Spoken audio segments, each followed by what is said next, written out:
Hello everyone, this is your host, Diedrich Davis. Coming up next is a new episode of Black Nerds Matter.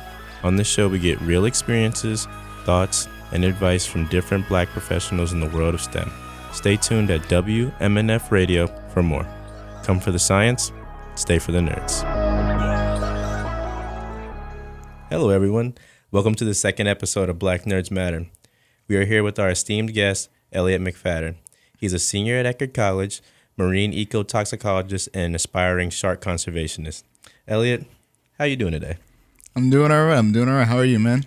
Pretty good. I'm glad you're able to join us. I've been waiting for you to get here. I'm glad to be here. Yeah, so a few questions for you. Feel free to answer them. Well, I hope you answer them. I hope you're in the studio. That's why you're here in the studio. I feel like that's why I'm here, yes. Yeah. So, Elliot, I know you're from Kansas originally. Kansas City, Missouri, actually. Okay, yeah. So being from there, how did you get into marine science and especially like shark research? I know that, Kansas, landlocked, there's not much there. Yeah. The most exciting thing in Kansas, especially as of recently, is like football. But, there's no sharks there, there's no alligators. How'd you end up in Florida and being into marine biology, hailing from an area that's so dry? Well, I guess to put it simply, I kind of saw growing up kind of a need for more people to focus on, marine science. Like I was always an animal kid. I could tell you like so many different things about, land animals. Mostly I was into like predators like tigers, lions, stuff people usually find pretty scary. But I thought that was pretty cool, right? But, as I started to grow up, that interest kind of started to shift towards ocean life, right? Because you don't really know just how different life is down there until you see the footage of, what you see in documentaries, or even if you go down there yourself, right? And growing up, one fact that I learned, and it stuck with me all this time, is that in total, we've probably explored less than 5% of our oceans. And we've put more work towards exploring space than, our own planet. And, the more I start to delve into this underwater alien world, you just start to see how fascinating life is down there, especially in the deep ocean. There is a surprising lack of attention towards the deep ocean. I really wanted to, study that. But at the same time, you start to learn just how much our oceans are affected by primarily our activities, like the amount of species that are at risk, the ecosystems that are being destroyed. So I wanted to, turn my studies to that and see how we can possibly heal the damage we've done to our oceans. Okay, so speaking to deep sea, I have done some research in deep sea at one of the universities I was working at. So what particularly about deep sea brings that fire to you? Because for me, it had always been just seeing the different animals and like, oh my God, that thing looks so weird. People pulling stuff from the bottom of the ocean. You see like giant squids and whales and stuff wash up. And you're just like, man. And then I'm looking them up on Wikipedia and I'm like, 11, 12 years old. And I'm not seeing anything about that. They're like, oh, these things barely studied. All they have is pictures of dead ones. So what about the deep sea makes you interested in that? Well, just kind of going back to my point, I guess you could word it differently as the adaptations that deep sea life has over, more shallower seas or even land animals. Like one of my biggest fascinations going into marine science was abyssal gigantism, which is, I'm sure it's just a tendency for things to be bigger the deeper you go down into the ocean.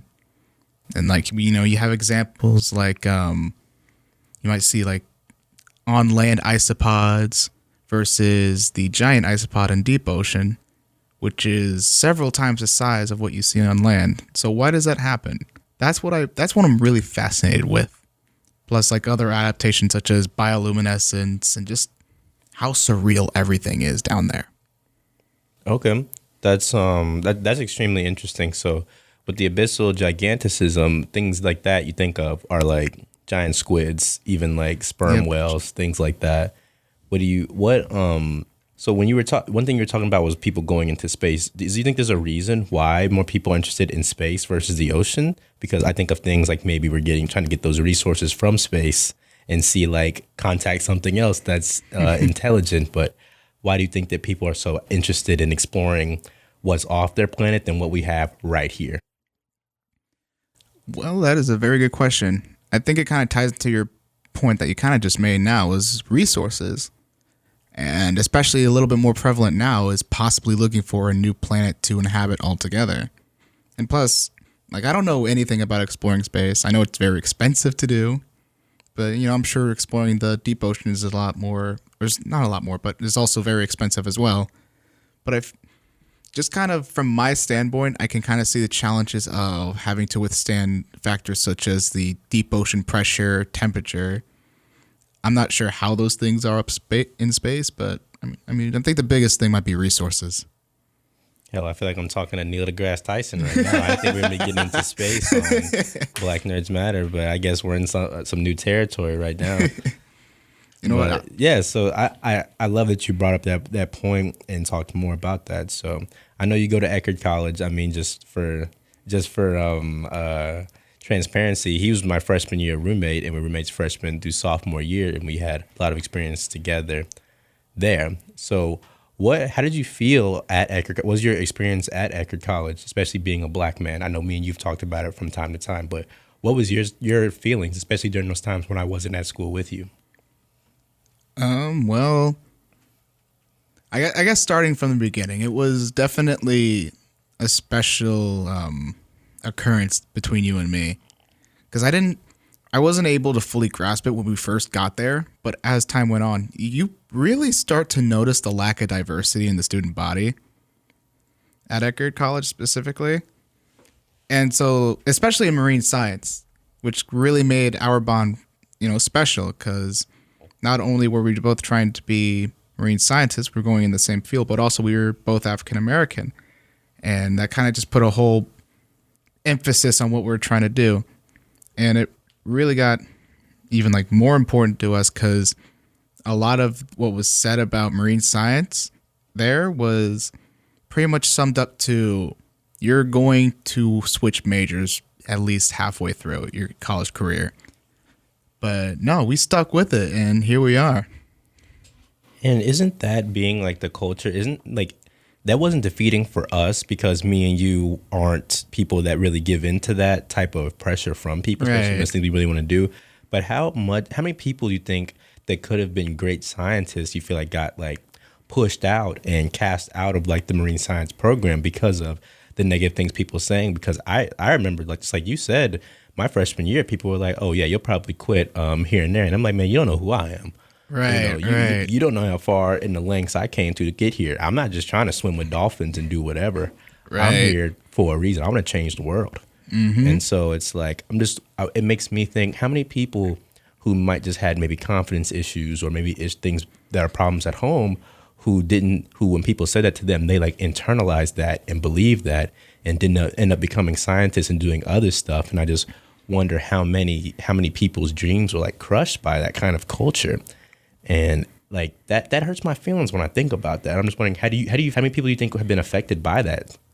I mean, it'd be stupid to think it would be a non-zero number. As someone who could struggle with, self-confidence himself, I can definitely picture how, just hearing what other people say about your chances in a chosen field that, you really want to be in, I can see how that could negatively affect you. I can imagine quite a few people probably dropped out strictly because, marine science has this stigma of you're probably going to drop out of it because it's a super competitive field. But at the same time, it's not impossible to get into it as long as you stick with it. Oh, absolutely. And for me, one of the toughest things was just not seeing a lot of Black people doing what I'm doing. And like one thing I like to share is that when I first started doing marine science, people would be like, oh, you're going to get eaten by a shark. You're going to get eaten alive. Like, that's that white people stuff, blah, blah, blah. Yeah. And I'm like, me liking the ocean and all that kind of stuff, that ain't white people stuff. I just like animals in the ocean. It's like, it sucks to be shamed for that kind of stuff. And I was glad that I had you around to always, because we come back from class, come back from chem, and be like, hey, we're black scientists, we're making it. Hey, did you go do the homework? Did you go to tutoring? Did you go check up on all your stuff? Like we'd check in with each other, and I think it really helped me having you there, because I felt like no matter what I was doing, I had like a buddy. Right. And I just think that especially when you're a person of color in an area that's not made for you to succeed in, that it's important to have a buddy and have someone there to keep you accountable and help you through the times, because you can feel alone. You can feel isolated, especially at a place like Eckerd, when people didn't look like us, they didn't sound like us, they didn't talk about things we were interested in the same way. Right. Granted, I'm not saying that people sucked and everybody was bad per se, but it's just like when you're a real minority, like one of the smallest minorities there, you really feel it, because it's like, when people that really looked like us were either working in a dining hall, on the court hooping, or cutting the grass and doing stuff around there. So I'm like, man, when I go into lab, don't nobody look like me unless my roommate's there. And it just sucks, it just sucks. So what I want to know from that is, I know you've done some research outside of Eckerd. Has the diversity been better in those ways, or do you think it's pretty similar? Well, I mean, it's definitely not as high as I'd like to see it, but in the research I've done, like in the projects I've been involved in, it's been a little bit better. Albeit, when I was involved, it was typically in like a smaller little group, but it could definitely have used a little bit more diversity, it's kind of raised a question as to why I don't see a lot of, people of color or just basically minority groups involved in marine science. I guess I should have brought this up too. I'm also involved in the diversity leadership scholars at Eckerd College, and we have conversations about various issues of diversity, and I've just been constantly bringing up this question: why don't we see more minorities in marine science? So how do you think that we can remedy that? Well, the problem is, the first step to possibly remedying it is determining why exactly not a lot of people come in. And that could be a variety of factors. That could be simply varying acceptance rates. That could be financial issues. It could be, I don't know, it could be quite a lot of things. But I think you're right about especially the scores and like the tests and the requirements, because that year after COVID, when they didn't require the ACT and SAT, that was the most freshmen I'd seen come into Eckerd. They say that was one of the biggest classes, because some of these things that were taken away, that were limiting people's ability to attend the school, were taken away. So I wonder at how many other institutions, if there's people who are into marine science, especially like black kids, maybe they don't make the greatest grades, they have a tough family life, whatever. If the things like that were removed, they'd be able to go there and like succeed, because with all those other things away from their life and they're away from home, trying out something new, maybe they just find out that they're better than what they thought. Because and especially in a lot of inner city schools and whatnot, they're not teaching stuff like this. You know what I mean? They're not giving people the opportunity. Some places don't even have like AP classes and whatnot, and you're pretty much being prepared to be like a construction worker or something after high school, not really to find a career especially in higher education and things like that. And I feel like we were both lucky to go to like some nicer schools. Or I know I went to a pretty nice school district when I was in high school, and I felt like I still had the opportunity to do what I wanted to with my life. And I feel like some people just don't have that. And I feel like that's a way that like society and especially like the government and whatnot are failing young black kids and young kids of color, because they just don't have the opportunity to see themselves or even get experience. Like, I mean, how many kids you think in the hood, if you took them out on a boat cruise and they got to catch fish for a day in the lab, they'd be like, wow, I want to do this for a living. You know what I mean? If they knew they could make money like that, why wouldn't they want to do that? Mm-hmm. Good. That's a good question. But yeah, I'm not really sure. It could just, interest is also a good factor as to why we might not see a lot of, people of color coming in. But, So at a place like our school, how would you change it to make it more inclusive to people like us? That is a great question. Truth be told, I honestly don't know. Like the biggest,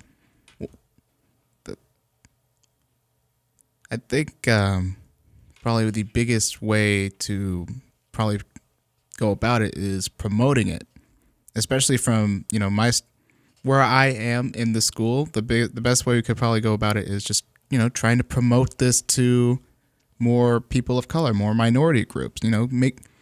Make it known that this field is out there, and if they want to be a part of it, they can.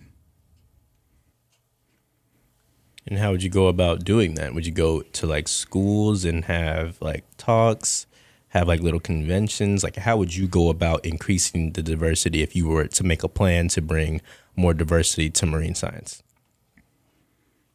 That is a great question. This was actually something I was talking about with the head of the Diversity Leadership Scholarship scholars as well, was, just ideas as to how we might bring attention to this.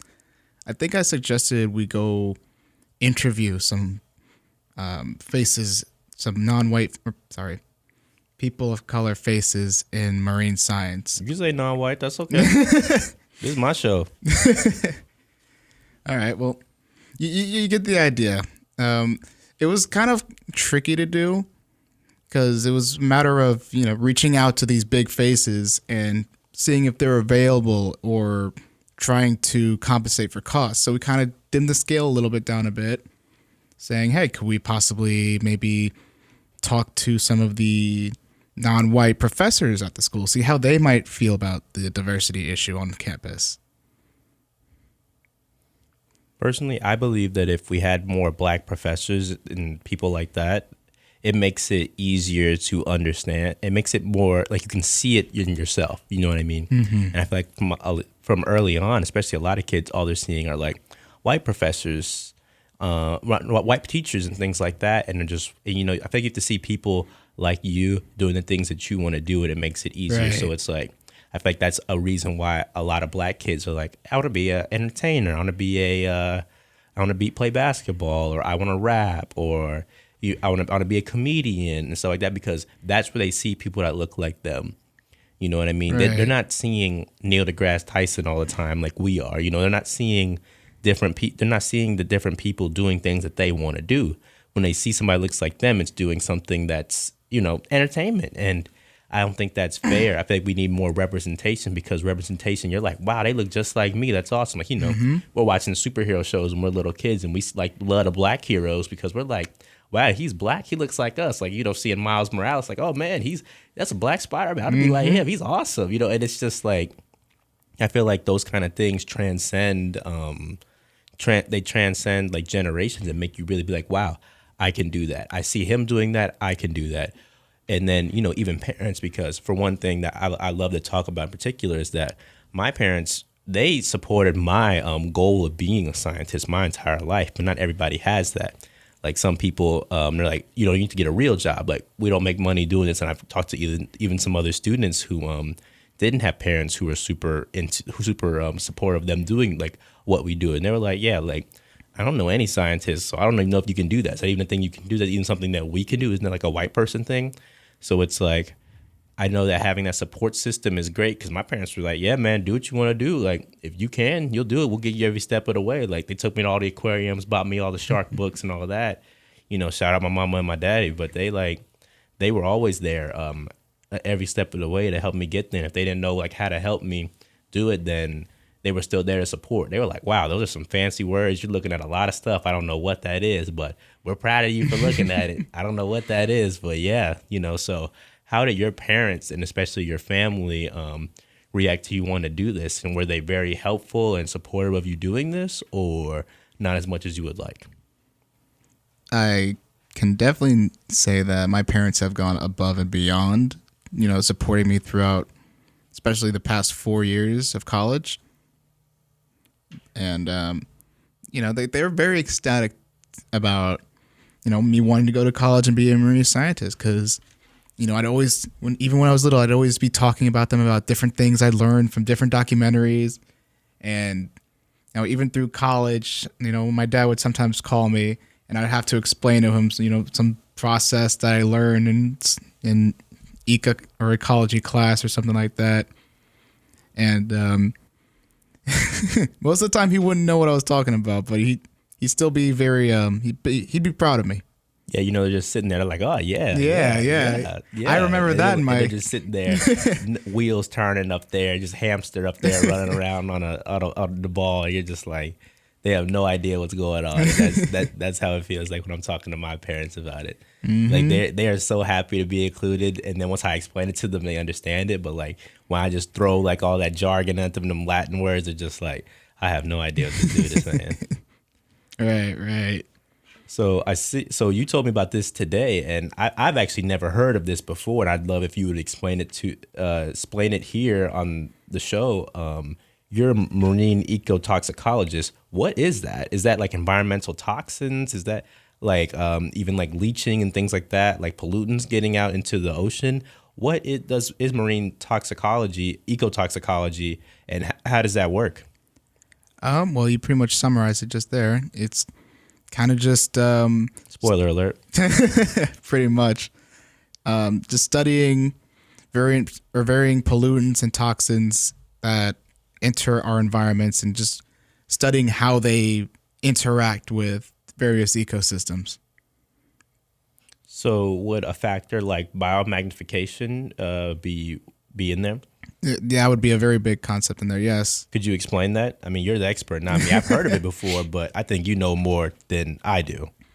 Okay, so just very summarized, I think, as best as I can explain it, is basically when a toxin enters the environment, it's going to be consumed by every living thing there.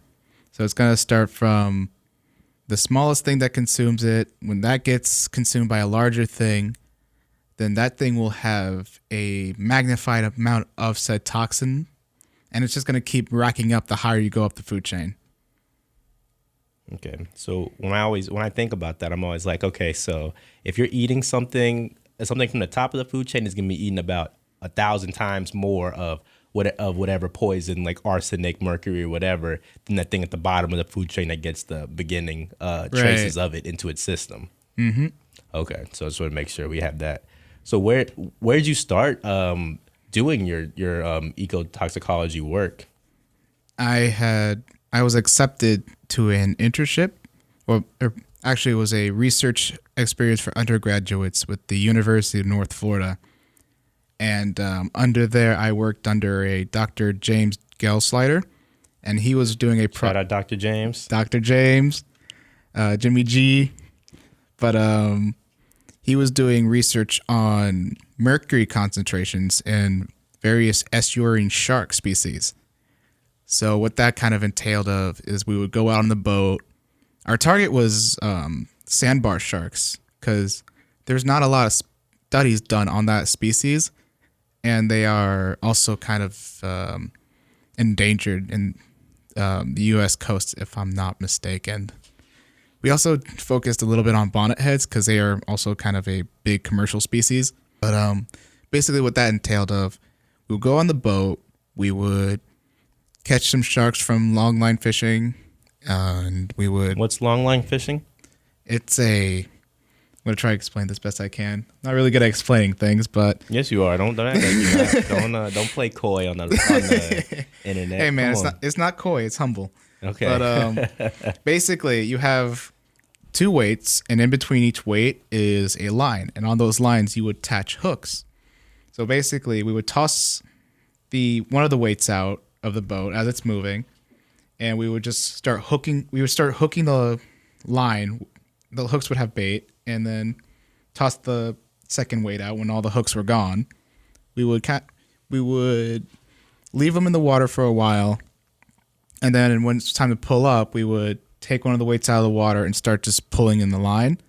And sometimes some of the hooks would have a shark on it, so we would take the shark off the hook, take some measurements, and we basically took mercury levels from their muscle and blood to measure various factors, such as if there was any correlation between the two. We also kind of compared numbers from between different species. Okay. So if you had to explain that to a 5-year-old, could you? Probably not. Okay. I don't think 5-year-olds would be listening to the show anyway. Okay, yeah. So when I'm hearing about that kind of work, I know you had told me about how you went to a conference to present that work. How was that experience for you? I went to a conference before, and when I went, I felt like a real scientist. I don't know about you, but how did you feel when you were telling everybody about all the cool stuff you've done and all the awesome research you've gotten into? It was definitely quite the experience. Not just going for the conference to present, but just going to listen to other projects that we're doing, to meet other scientists in that field. You know, it was, and also it was the great thing was meeting other people. They definitely pointed me in the direction that would help me be more successful in this field. Yeah, man. I mean, I feel like I'm going to like Marine Science Comic-Con. I'm seeing all these people that like I've heard about and I'm interested in that I thought only existed on the internet and in books, and they're telling me about their stuff. You can walk up to them. Hey, I've been following your papers for 5 or 6 years. Nice to meet you. I mean, like I don't know everything about you. And then you ask them a bunch of questions and they talk to you and explain their work. And it's just like, wow. Like I think about the different connections you can make, and even like talking about grad school and all these other kind of things that you can do from learning about these people and their labs and what they do. And to me, it was like the best experience ever. It was so much fun. Yeah, I am definitely glad that I went to the conference. Not only that, but I'm glad I went and did that internship, because it gave me a real good taste of what research was going to be. And it was kind of acted as this, this sign that says, yes, this is what I want to do growing up. This is what I want to do when I'm out of college. This is kind of what I want my life to be. So what was the greatest experience for you in your whole career as being a scientist? Like what was like that aha moment where you're like, man, I made it. I'm loving this. This is exactly what I should be doing with my life.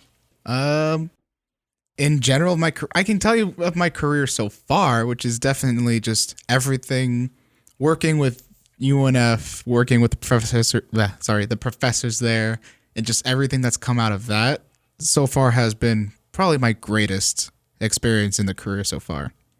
Okay, and what do you think is your greatest achievement in marine science? My greatest achievement?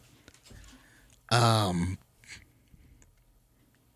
think probably it's still the same thing. It's just getting accepted and being a part of that project and being able to kind of build my own poster out of it and present it at a conference so far. What's your biggest inspiration to keep going and fighting through and trying to get to the top of this world in STEM? Well, it's a combination of things. First off, I think shout out to Mr. Diedrich here for just being my best. Oh, not me. Come on, man. Not me. Hey, you're one of them. You're one of them. You use it to be on my own show? Come on, man. Fine. I won't use you. No, it's okay. I like hearing that. Keep going. Talk good about me. No. It's fine. Oh, man. Come on, we can't be friends on your show. I see how it is. Okay, we can't be. Okay, let's be friends. Go ahead. Go ahead. Tell me the truth. No. We'll start over. We'll start over. We got my family is probably my biggest supporter, my biggest cheerleaders, trying to make sure that I just keep going. That I just keep my head up, stay on top of things, and just their support and them pushing me forward is kind of. It's been substantial in my career. I wouldn't be anywhere without them. Of course, we have all the friends I've made in this career that share my goals too. And just the fact that there's not a lot of people that look like me in this field has also kept me going as well. And just looking back at all the work that I've done so far, it might not seem like a lot, but it's enough for me to say this is what I want my life to be. I have come way too far to back out of it now. Yeah, and look at what you've done, not what you need to do, kind of thing. Right. Yeah. And honestly, I'm happy with that. If nothing else, I want that to be my driver, because I've still got a long way to go. I've still got a lot more that I'm gonna do with myself, and honestly, I'm excited for it. Am I included in those friends? No. Okay. I'm kidding. So, dude, that's awesome. I'm so glad to have you here and to talk about this stuff. So, is there any advice you have for young scientists coming into the field? Don't be afraid to ask for help. Don't be afraid to reach out, to branch out. Don't be afraid to, get to know your field, get to know other people in your field. Talk to your professors, definitely, because they will point you wherever you want to go. That was a lot shorter than I thought it was going to be, but that's pretty much the gist of it. I think we should definitely elaborate on that. To me, I think that's one of the most overlooked things. Our school in particular has a tutoring program and different things like that. And I feel like stuff like that is underused by a lot of students, not even just black students, but I feel like people don't use their resource. A lot of times they think that they can do it themselves, or it's better just to get it done on their own or whatever. But when there's people there to help you, you should always seek that out. Right. And one of the big things that got me into my first research was just asking the professor, hey, I want to do some work for you for free. How do I get into this? And, I'm a sophomore. Like, I have all the time in the world. I'm not working. I'm just like, let me just give myself to like a professor and then just see what kind of work they're doing and, see if that's what I like. And either way, I'll get some experience. If not, at least I'll get somebody that tells other people I know how to work. So right. Yeah. It's definitely a lot more about the experience than it is doing well in classes. That being said, don't slack off in your classes either. But I think experience. He's talking to me, y'all. Yeah, he's talking to me. I know. But yeah, experience is definitely probably going to be your biggest your biggest thing that's going to help you out in getting a career in marine science specifically. Okay. Experience, I think, is a big thing. And I think one thing that's really tough is that there's just a lot of things operating that for experience, not like that will give you experience, but it's not paid. And one thing I think is a really big barrier is for people who come from a poor family or come from a less advantaged background is how do they get this experience and not get paid? Because it's like if your mom and dad make $150,000 a year, whatever, you can go and do all the free stuff you want to get experience because you still have people taking care of you and whatnot. But if you go into class every day to work, if you're going to class and then you're going to work a full-time job to pay for your school and whatnot, how do you get that experience? How do you get that experience without and still able to keep yourself afloat and make enough money? So what do you feel about that? Because personally, I think that there should be more paid internships available. And if you're an upcoming scientist, I feel like maybe for your first or two gigs or like research, you do it for free. But after that, you get enough experience, don't work for free ever again. Right. Yeah, I definitely agree. It's just like you said, one of the biggest challenges with that is just finding opportunities that do pay, and not only pay but pay a good amount for you to keep yourself afloat, especially for undergrads. Yeah, because you see a lot of stuff where it's like, hey, you can pay us and we'll pay us to do our job. And it's like, how does that make any sense? And it's like, you're a black kid or you're a poor kid or anything like that. Not saying all black kids are poor, but I'm saying you're somebody from a disadvantaged community. It's like, man, I can't pay somebody else to do their work. I ain't got enough money to even take care of myself and do things I need to do. And that's why to me, it's just like, it's really backwards sometimes. It's something I really want to see changed. And I feel like an important thing to do, why I'm saying you make that connections and make that network, is that your network will point you in the way of, will point you in the direction of things that will get you paid in our experience because they've been around, they've done the steps, and they're like, hey, I didn't do this, but I wish I did this. You should do this. And that's why I say it's really important to know people.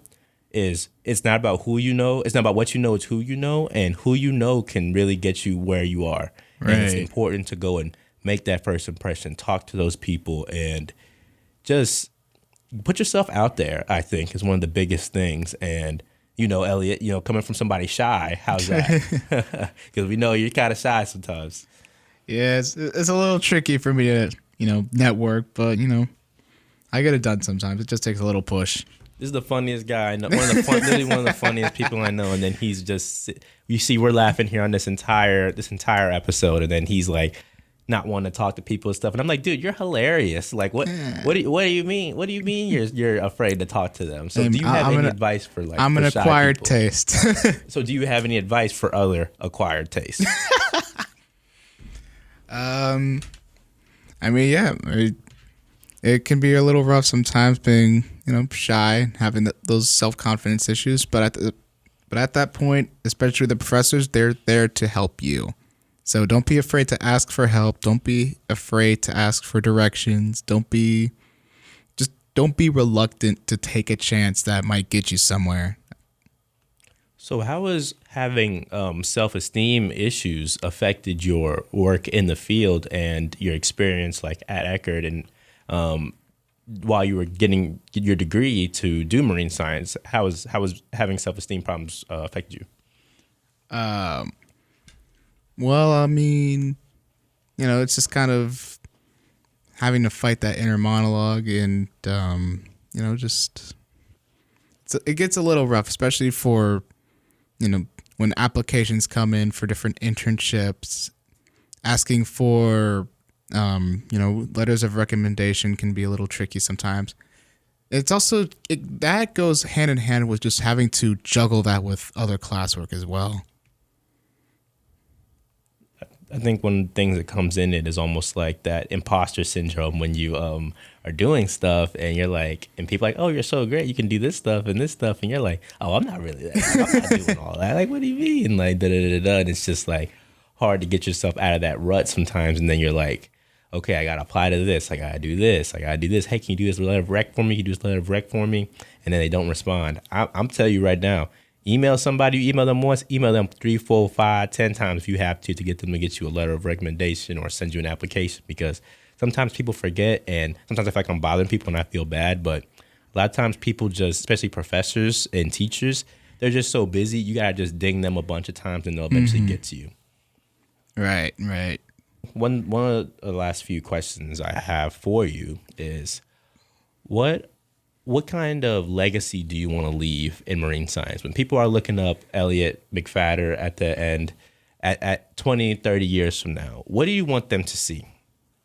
Well, I want them to see another big face in a very underappreciated field, I feel like. And just someone where they can, if someone were to ask them, think of a minority in marine science that you can look up to, and I want to be one of those faces. So do you just want to be in a minority in marine science, or do you just want to be one of the main people look at in marine science? Well, it's like, I don't want to limit you now. Come on, man. You ain't got to just be a big person to black people. No, I know. I'm just... You inspiration to everybody. Yeah. No, you're right. It's just... See, now I'm thinking. Yeah, that's why I asked you the question. Like, I don't know. I've never been like someone who's always out there. I'm always kind of just, in the back. But I think with marine science in particular, it's like I want to make an impact on this. I want to be a inspiration for more people to get into it, because like we talked about earlier, this with just human activities and just global warming, our planet might not be around for a lot longer, and I want people to be able to learn what they can from this planet to either heal it or just to appreciate it while it's here and something to remember. That sounded very bleak. That was not meant to be very bleak. or to learn more. This is a tricky question. Yeah, I mean, but to learn more about what we could do next time when we terraform Mars in 400 years. Yeah. Yeah, no. Yeah, that wasn't meant to be so bleak. That just, I don't know. That question came out of nowhere. So yeah, Elliot. So one yeah, so I told you this is gonna be some of the last ones I ask you. So what are your plans for when you're done with getting your bachelor degree? What do you want to go into next as far as your next escapades as a scientist? Well, I am probably taking a gap year. Woo, gap year. Woo, me too. But yeah, we're in the process of applying for several summer projects. Hopefully I get accepted to some of them. And then after those, maybe I'll see about getting a job somewhere, just chilling. And when the applications come in, I'll start to apply for various grad schools. Are you looking at a PhD or a master's? Which one do you think fits what you want to do? I think right now I'm definitely in the master's sort of direction, but I'm not going to say no completely to a PhD. I think that just might be a bit later on in life. But I think I'm definitely going to start with a master's, do what I can there, and eventually get a PhD. So one thing I want to let the viewers know about PhDs is PhDs are paid positions. When you're getting your PhD done, you're given a stipend and you're paid by the university to do that. So it's not like you have to pay for like undergrad or a master's where you have to get somebody to pay for you, you get a scholarship. No, like your job is paying for that and you're getting paid to live alongside that. You have to find funding from different labs and different people that want to support you by doing that. And I just want to let people know that this is not like, man, I got to get student loans for PhDs. Like that's hardly ever a thing, especially in America. Right. And so if you're looking at programs and stuff like that, what do you want to continue with the toxicology work you're doing? And what do you think you want to do for your PhD or master's or whatever? Like what's your next big thing you want to get into? That's a good question. I think the two big things I've been wanting to get into more are conservation and just focus or studying deep sea biology. Because I want my work to either go towards the protection of critically endangered or vulnerable species, ocean species, or just to gain a better understanding of what exactly we have at the deepest parts of our ocean, the least explored parts of the ocean. Why do living things look and behave the way they do down there versus, up here? Man, that's awesome. That's awesome. All right, Elliot, I'm so happy to have you on the podcast. Like I really appreciate it. Like you're an awesome dude. Elliot's one of the best people I've met in my life when it comes to marine science field. And like for all the guests that come here on out are gonna be people that I just have very high reverence for them. And he's at the top of the list. I'm really glad that you were able to come in. Means I know he didn't talk very much about me, but I love talking about him. I love this guy, and I really appreciate it, dude. Thanks for showing up today. Yeah, I appreciate the opportunity, man. Thank you for everything you've done for me as well. I appreciate that. I'm trying to keep this as sap free as possible, but now you're about to make me cry. You already depressed our audience talking about us having to get rid of our planet and everything. So let's at least end it on a happy note. Man, you about to make me cry. I'm tearing up right now. All right, so who brought you here? WNMF. One more time, who brought you here? WMNF. All right. Well, WMNF brought Elliot here, and that's the reason we're able to have this show. So shout out to WMNF and everyone at the station. Thank you all for listening, and that concludes another episode of Black Nerds Matter. I was your host, Diedrich Davis. Here's our guest, Elliot Mcphatter. And I hope you guys have a wonderful day. Thank you all for tuning into another episode of Black Nerds Matter. None of this is possible without you, our listeners. A special thank goes out to our music team. On guitar is Graham Hempstead, who can be found with his name on any of your favorite streaming platforms, and our sound engineer, Brian, who can be found on TikTok at brian.tyler.music. Thanks everyone for listening.